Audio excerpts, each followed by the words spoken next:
Morning, everybody.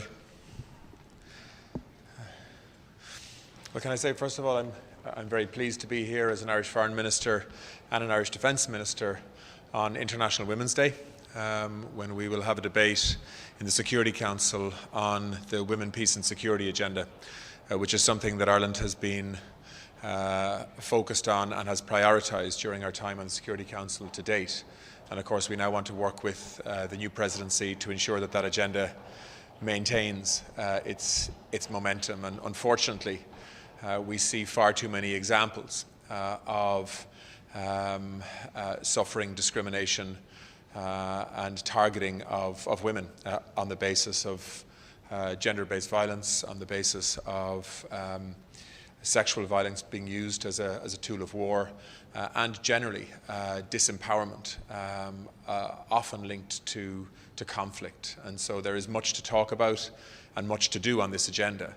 And of course, I think the focus today, like in so many other debates that we're involved in today, will be on Ukraine and the number of women and children who are forced to flee from their homes, who unfortunately have been targeted as civilians in acts of aggression and war that are illegal and indefensible. And of course, we've seen, certainly by the end of today, or at least into tomorrow, we'll probably see at least 2 million people forced to leave Ukraine, most of them women and children, across borders, predominantly into the European Union, as a result of war at the heart of Europe for the first time in many, many decades. So a lot to talk about, but a very important discussion on International Women's Day that I'm looking forward to being part of.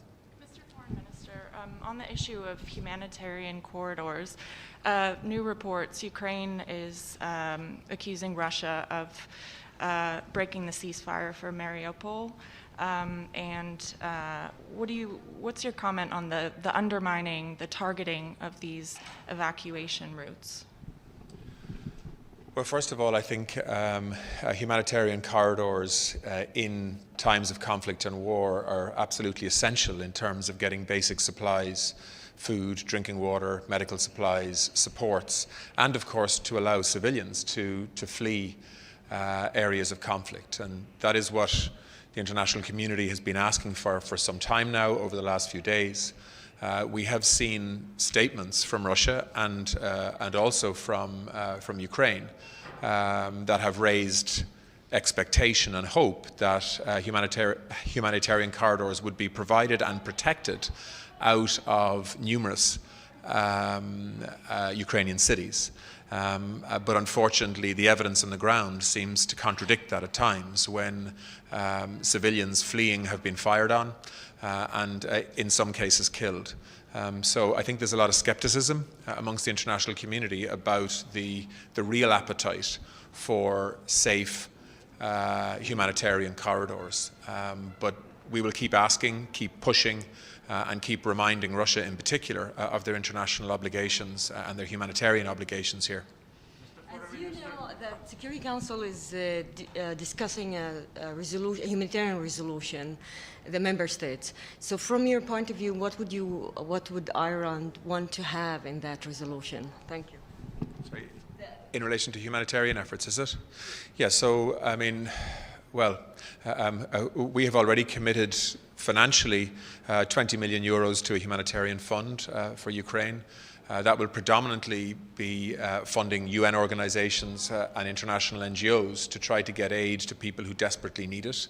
We know that there are literally millions of people internally displaced now within Ukraine who need international support and humanitarian assistance.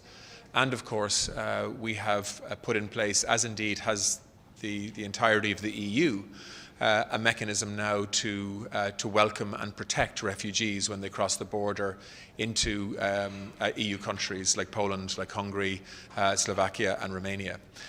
So we have removed any obligation for a visa for Ukrainians to come to Ireland.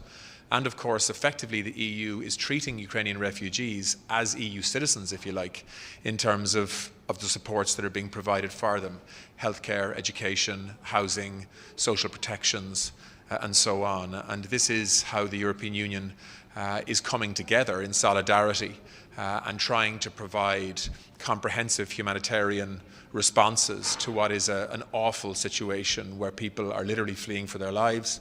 But I think it's the humanitarian unfolding catastrophe within Ukraine that needs a stronger international response. And certainly I don't think the EU will be found wanting in terms of supports, both financial and political, for those efforts. But ultimately, this is about getting the assurances that we need from the Russian military that humanitarian corridors will be provided and they will be protected and maintained so that innocent civilians can flee conflict. You gotta go. You gotta go. You gotta go. You gotta Okay, go. thank you.